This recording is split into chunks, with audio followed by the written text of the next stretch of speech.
तो यार आज हम रिव्यू करने वाले हैं टॉप 10 एनिमेस का। और मैंने इनको इनके IMDb रेटिंग के हिसाब से अरेंज किया है। और अगर मैं किसी का फेवरेट एनिमे नहीं ले पाता हूं तो I am extremely sorry. But मैंने इसमें दो क्राइटेरिया रखा है कि यार हर एक सीरीज के अंदर या एनिमे शोज के अंदर मिनिमम 50 या 50 एपिसोड होने चाहिए। और दूसरा, भाई जब भी इसमें कोई एक्शन सीन आए तो यार वो विजुअल ट्रीट होनी चाहिए। चलो, तो फिर बगैर किसी देरी के आपका रिव्यू शुरू करते हैं। तो 10वें नंबर पे हमारा जो शो आता है उसका नाम है ब्लैक क्लोवर। इसके ये स्टोरी दो लड़कों की है जो बचपन से ऑर्फन्स रहते हैं, जो कि एक साथ एक ही टाइम पे एक चर्च के अंदर कोई छोड़ के चले जाता है। और तब से ये एक दूसरे के बहुत अच्छे दोस्त, या इन दोनों को कोई तोड़ नहीं सकता ऐसे बन जाते हैं। और ये एक दूसरे से शर्त लगाते हैं कि भाई ये अगले मैजिकल किंग बनेंगे। बट यार ट्विस्ट यहाँ आता है, ये एक का नाम रहता है आस्टा, एक का नाम रहता है यूनो। जो यूनो होता है वो मैजिक बहुत अच्छे से कंट्रोल कर सकता है, वहीं हमारा जो आस्टा रहता है उसके मैजिक के मामले में मतलब मैजिक पावर उसके पास बिल्कुल नहीं होती है, तो वो मैजिक पावर यूज नहीं कर सकता। इस वजह से वो अपना फिजिकल स्ट्रेंथ बहुत ज्यादा बढ़ाने लगता है। डेली उसके लिए प्रैक्टिस करता है, डेली अपने आप को ट्रेन करता है ताकि वो फिजिकली स्ट्रांग हो जाए। क्यों? क्योंकि जब कोई भी 15 साल का होता है तब उनको एक गुलमोहर मिलती है, एक ऐसी किताब मिलती है जिससे उनका मैजिकल पावर और इंक्रीज हो जाए या उसको बहुत अच्छे से यूज कर सके। बट यार यहाँ पे एक और ट्विस्ट आता है। क्या ट्विस्ट आता है? जो अपना यूनो है, बाकी सबको सिर्फ 3 लीफ का गुलमोहर मिलती है या बुक मिलती है जिसपे 3 लीफ होते हैं, बट अपना यूनो जो कैरेक्टर है उसको 4 लीफ का मिलता है। और 4 लीफ का सबसे पहले जो सबसे पहला मैजिकल किंग था उसको मिला था। तो यार ऑब्वियस सी बात है। और जो अपना आस्था है उसको यार उस टाइम पे कोई बुक नहीं मिलती है। तो यार स्टोरी देखने के लिए यही इंटरेस्टिंग लगती है, बगैर किसी मैजिक के, बगैर किसी बुक के वो कैसे कोई मैजिकल किंग बन सकता है और कैसे अपनी सारी प्रॉब्लम्स को वो फेस करता है और आगे बढ़ते जाता है। और इसमें भी बहुत सारे माइंड ब्लोइंग एक्शन सीन्स है। और इसका IMDb रेटिंग है 8। और इसमें अभी करंटली एपिसोड है 150 और 120 डब एपिसोड्स भी। तो अपना जो 9वें नंबर पे सीरीज आता है उसका नाम है ब्लीच। IMDb रेटिंग है 8.1 और इसमें अभी करंटली एपिसोड है 366। ये थोड़ा पुराना है, 2004 से लेकर 2012 तक ये चला था। बट यार इसके अंदर एक कैरेक्टर है जिसका नाम है कुरोसाकी इचिगो, जो कि यार एक स्कूल स्टूडेंट है। बट यार ये ऑर्डिनरी नहीं है। क्यों? क्योंकि ये घोस्ट को देख सकता है, या प्रेत आत्मा अपने जैसे इंडिया में कहा जाता है उनको देख सकता है। और एक दिन ऐसे ही एक शैतान या एक जो इसके इस शो में कहे जाते हैं हेलो हॉलो, इनके फैमिली पे अटैक करते हैं। तो जो भी नॉर्मल लाइफ को जब अटैक करते हैं तो उनको प्रोटेक्ट करने के लिए सोल रिपर्स होते हैं। तो वैसे ही एक सोल रिपर इनका हेल्प करने के लिए आती है। बट इनके फैमिली को हेल्प करने के चक्कर में वो खुद इंजर हो जाती है और वो अपनी पावर, ताकि वो बचा सके, वो अपनी सारी पावर थोड़ी देर के लिए इचिको को दे देती है। बट किसी वजह से इचिगो उसकी पूरी की पूरी पावर ले लेता है। तो अभी स्टोरी यहीं से रिवॉल्व होना चालू हो जाती है कि भाई अभी इचिगो एक सोल रिपर बन चुका है और वो उसके टाउन को कैसे बचाता है, उसके फ्रेंड्स को कैसे बचाता है, स्टोरी उसी के ऊपर रिवॉल्व करती है। और अगर आपको स्वॉर्ड फाइट्स देखनी है तो यार ये मस्त शो है। इसमें मतलब मेन शो ही इसी पे डिपेंडेंट है कि भाई जिसकी स्वॉर्ड जितनी ज्यादा बड़ी होती है वो उतना ज्यादा पावरफुल होता है। तो यार ये जरूर देखिएगा। और 8वें नंबर पे जो अपना सीरीज आता है उसका नाम है द 7 डेडली सिंस, जिसका IMDb रेटिंग है 8.2। और आपको ये पूरा सीरीज नेटफ्लिक्स पे भी मिल जाएगा। इस पे अभी करंटली 76 एपिसोड्स है। और इसमें अगर सिंपल कहूं तो 7 ऐसे लोग हैं जो अपने एक सिन से रिलेटेड पावर हैं, जैसे सिंस हो गए, लालच, भूख, इन सब से एक एक सीन पैदा होता है, उनकी एक एक पावर है। और आपको एक ये मैं फाइटिंग सीन दिखा देता हूं जिसके अंदर जो रेड सूट में आपको दिख रहा है उसकी पावर ये है कि वो इमॉर्टल है, वो किसी भी कंडीशन में मर नहीं सकता है। तो यार ये फाइटिंग सीन देखिए। और यार इस शो के बारे में जितना कम बताऊं उतना ही अच्छा है। इसमें भी बहुत लाजवाब फाइटिंग सीन्स है। तो यार ये आप जरूर देखिएगा।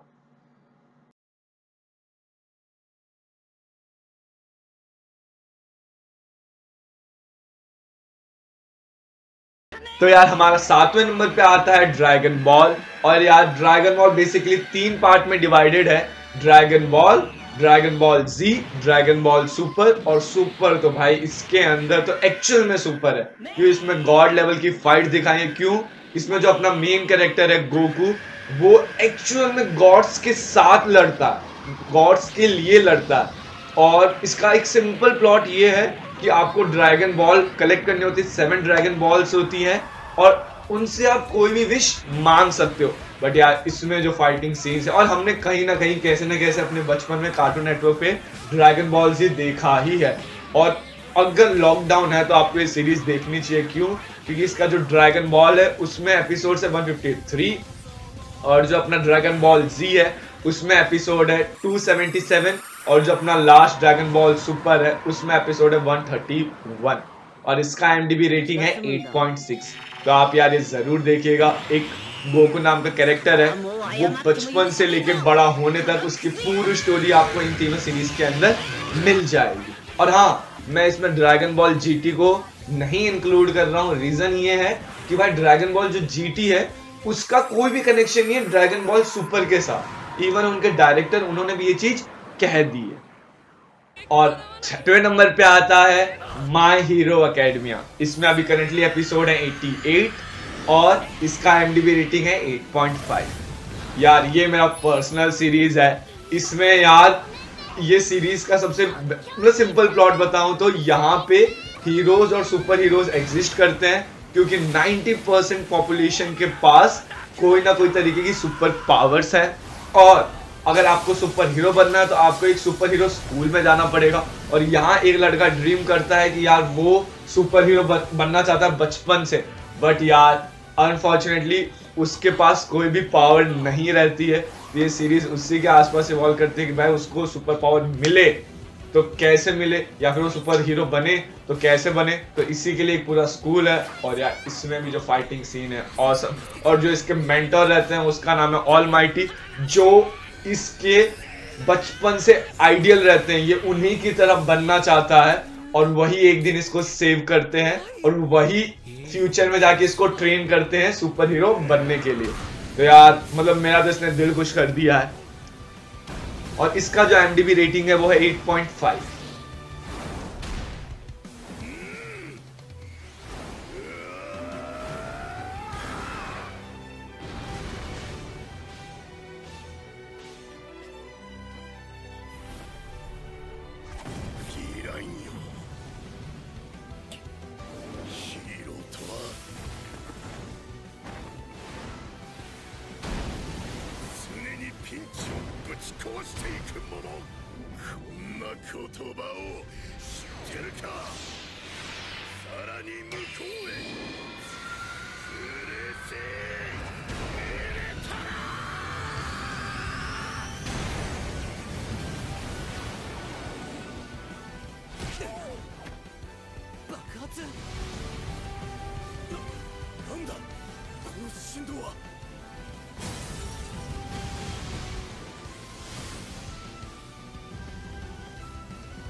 और 5वें नंबर पे अपना आता है नारुतो। यार ये भी हमने कभी ना कभी कैसे ना कैसे अपने बचपन में, जो 90s के बच्चे होंगे उन्होंने बचपन में कार्टून नेटवर्क पे कहीं ना कहीं कैसे ना कैसे देखा होगा। इसके अंदर भी जैसे अपना माय हीरो एकेडमिया है उसी की तरह है। इसका IMDb रेटिंग है 8.6 और इसके अंदर नारुतो और नारुतो शिपुडियन, जो नारुतो है उसमें कुछ 300 के आसपास एपिसोड्स हैं और जो नारुतो शिपुडियन है उसके अंदर 500 एपिसोड्स हैं। यार आपका पूरा लॉकडाउन खत्म हो जाएगा बट ये सीरीज खत्म नहीं होगी। और इसका भी एक सिंपल प्लॉट है। एक नारुतो उज़ुमाकी करके एक कैरेक्टर होता है और ये यहाँ पे एक निंजा बनना चाहता है और यहाँ पे भी ऑब्वियस है निंजा बनने के लिए एक स्कूल होती है और पूरा टाउन इसको हेट करता है। और ये पूरा मतलब नारुतो जो है उसमें यही सोचता है यार सब लोग मुझे हेट क्यों करते हैं। क्यों? इसके अंदर एक 9 टेल फॉक्स रहता है और ये इसका भी एक ड्रीम होता है अगर ये होकागे बन जाए, मतलब इस टाउन में जो सबसे पावरफुल आदमी होता है उसको होकागे बना दिया जाता है। तो ये सोचा अगर मैं होकागे बन जाऊं तो सब मुझसे प्यार करने लग जाएंगे। तो यार ये पूरा सीरीज इसी के आसपास इवॉल्व करता है कि भाई ये कैसे छोटे बच्चे से लेके ये होकागे बनता है। और यार इसके अंदर भी जब नारुतो शिपुडियन एंड होगा तो गॉड लेवल के फाइटिंग सीन्स है जो आपको कुछ ना कुछ तभी दिख ही रहे होंगे। तो चलो अगली सीरीज की बात करते हैं।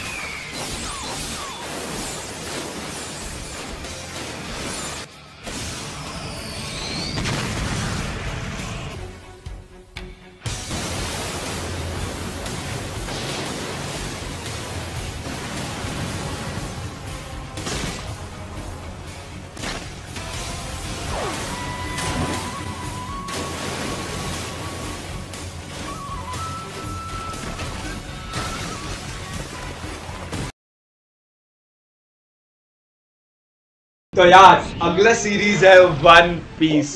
यार ये भाई आपका लॉकडाउन भी खत्म हो जाएगा फिर भी ये सीरीज खत्म होने वाला नहीं है, क्योंकि इसके अंदर अभी करंटली एपिसोड है 927 और अभी तक ये सीरीज खत्म नहीं हुई है। और अभी तक मतलब इसका एक सिंपल प्लॉट है, एक लेजेंडरी पायरेट होता है गोल्ड रॉजर जो कि अपने लाइफ का जितना भी ट्रेजर है सारा का सारा एक जगह पे छोड़ जाता है और उस जगह को नाम देता है वन पीस।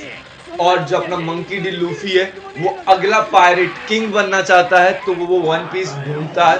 तो पहले एपिसोड से लेके 927 एपिसोड तक ये सीरीज अभी तक वही चल रही है कि भाई वन पीस कहाँ रखा हुआ है। अभी तक स्पॉइलर अलर्ट, अभी तक ये वन पीस किसी को मिला नहीं है, बट फिर भी यार इसमें जो एडवेंचर दिखाए हैं, जो एक्शन सीन्स दिखाए हैं, ऑसम। और अगर किसी को एक्चुअल में कटाना या फिर क्या बोलते हैं स्वॉर्ड फाइट देखने, तो इसमें भी एक कैरेक्टर है जोरो नाम का जो इसी का क्रू मेंबर रहता है, उसके बहुत ऑसम फाइटिंग सीन्स है। बाय द वे इसमें जितने भी इसके क्रू मेंबर होते हैं सबका बहुत ऑसम फाइटिंग सीन्स है। और इसमें एक सिंपल प्लॉट बताऊं तो ऐसा रहता है कि भाई एक ऐसा फ्रूट रहता है जिसको खाने के बाद आपको एक सुपर पावर मिल जाती है, तो वही देखना है कि भाई किसकी सुपर पावर किससे ज्यादा सुपीरियर है। चलो अच्छा हाँ ये तो बताना भूल ही गया, अपना जो वन पीस है उसका IMDb रेटिंग है 8.7।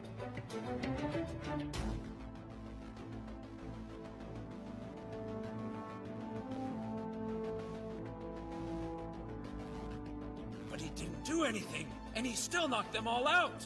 Hey, get up, guys! Come on! Damn, he took down half of us in an instant. That was 50,000 of our men. What did he even do? Did everyone see that? Yeah, but I don't know what it was. So much power for one so young. Wait, did the Straw Hat guy really do that? Yeah, too cool! That hockey. That training paid off, I see. Unreal. I mean, Conqueror's hockey? Scary. Sure is, but I'd expect no less. Otherwise, he couldn't be my captain. Oh my, Luffy! Your name's Horty, right? I'm about to kick your ass. You want to become the king of a country or whatever? Fine, I don't care. But king of the pirates? No. और हमारे तीसरे number पे जो series आती है उसका नाम है अटैक ऑन टाइटन। इसका IMDb रेटिंग है 8.8। इसमें अभी करंटली एपिसोड है 69। और इसका सिंपल प्लॉट या स्टोरी बताऊं तो ऐसा रहता है कि इसके अंदर मतलब बिल्डिंगों से भी बड़े बड़े टाइटन्स होते हैं या जायंट्स कह सकते हो, जो कि यार ह्यूमंस को सिर्फ उनके मजे के लिए खाते हैं, क्योंकि उनको खा के ऐसा नहीं है कि वो जिंदा रहते हैं, सिर्फ मजे के लिए खाते हैं। तो इससे बचने के लिए बहुत छोटा ह्यूमन पॉपुलेशन इससे बचने के लिए अपने सिटी के आसपास ऐसी वॉल्स बना देता है जो उन जायंट्स से भी बड़ी होती हैं ताकि जायंट्स अंदर ना आ पाए। बट एक फ्लैश ऑर्डर या फिर सीधा 100 साल बाद ऐसा होता है कि एक सुपर जायंट टाइटन आता है जो उन वॉल से भी बड़ा होता है और उस एक वॉल के अंदर होल कर देता है, जहां से जो छोटे छोटे मतलब अपने लिए तो बड़े ही हो जाएंगे बट उनके हिसाब से जो छोटे छोटे टाइटन्स होते हैं वो अंदर आते हैं और वो पूरी सिटी को डिस्ट्रॉय करना चालू कर देते हैं। और जो अपना इसमें मेन कैरेक्टर है इरेन, उसकी माँ को उसी के सामने खा जाते हैं। तो यार मतलब और इसमें जो ब्लड शेड है यार बहुत ज्यादा है। अगर ब्लड शेड जिसको पसंद नहीं है तो यार वो ये सीरीज मत देखना, क्योंकि इसमें ब्लड शेड बहुत ज्यादा दिखाया गया है बट यार इसके अंदर भी जो फाइटिंग सीन्स है वो ऑसम है।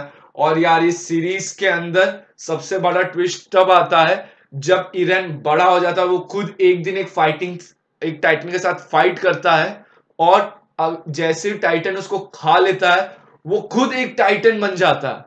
तो यार तभी सबके दिमाग खुलते हैं, क्या ह्यूमंस जब इतने दिन से जो वो टाइटन देख रहे थे क्या वो एक्चुअल में पहले से ह्यूमन थे। तो यार स्टोरी उसी के आसपास रिवॉल्व करती है। और यार इसके जो फाइटिंग सीन्स हैं ऑसम्स है।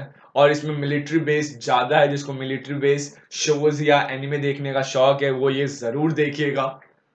तो चलो अपने अगले सीरीज की बात करते हैं।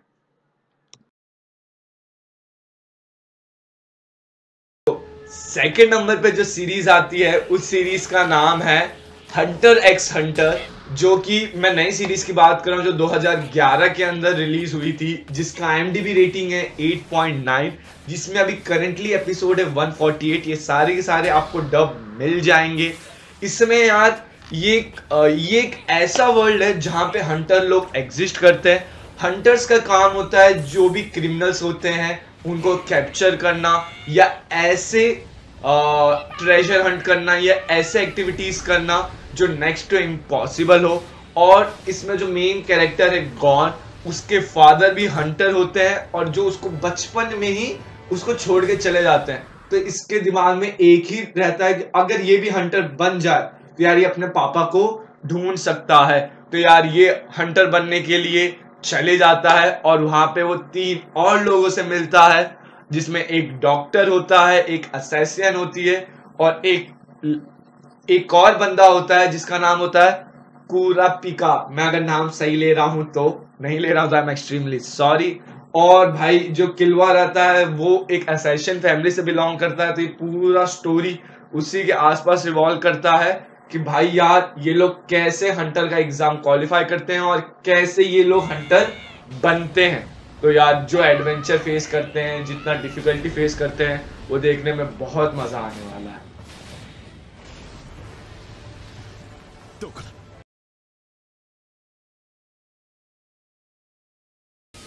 तो यार नंबर 1 पे हमारी जो सीरीज आती है उसका नाम है फुल मेटल अल्केमिस्ट।